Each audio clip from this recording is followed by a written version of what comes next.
Welcome to the Durham Museum. This is the Pullman car, National Command number 1202. Well-loved and well-traveled, this piece of history is a favorite among museum visitors. And now it needs your help.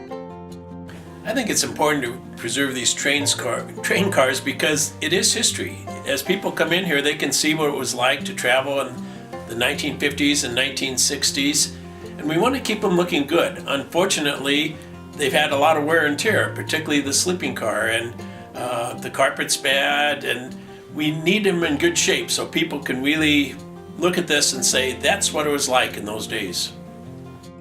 This particular car has 3 different types of accommodations, and by that I mean it has roomettes if you're traveling by yourself. It has a private bedroom, which is great for a family, lots of room, a private bath. The thing that I think makes this car unique in 1956 is that it has what we call open sections.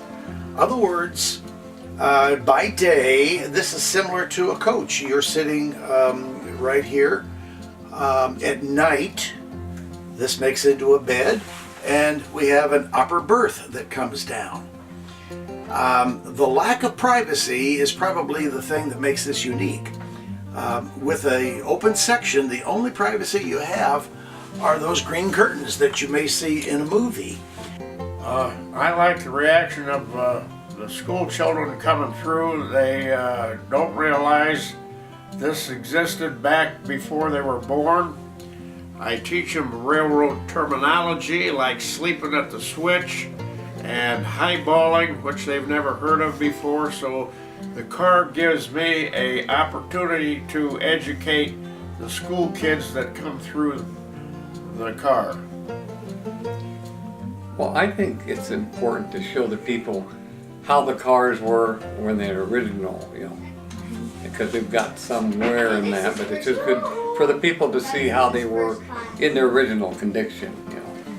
We get a lot of interesting reactions, people coming in. A lot of people say they didn't realize how plush it was in those days. They're used to being crowded in buses or airplanes, and just seeing the space here interests them. One of the most interesting reactions I've had have been some people from other countries.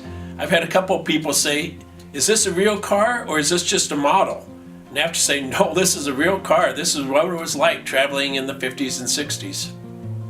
I think people react with an initial wow, and it's hard for them now with the utilitarian nature of travel to just kind of imagine what this generation of travel was like. And so it's a little bit of history, it's a little bit of comfort.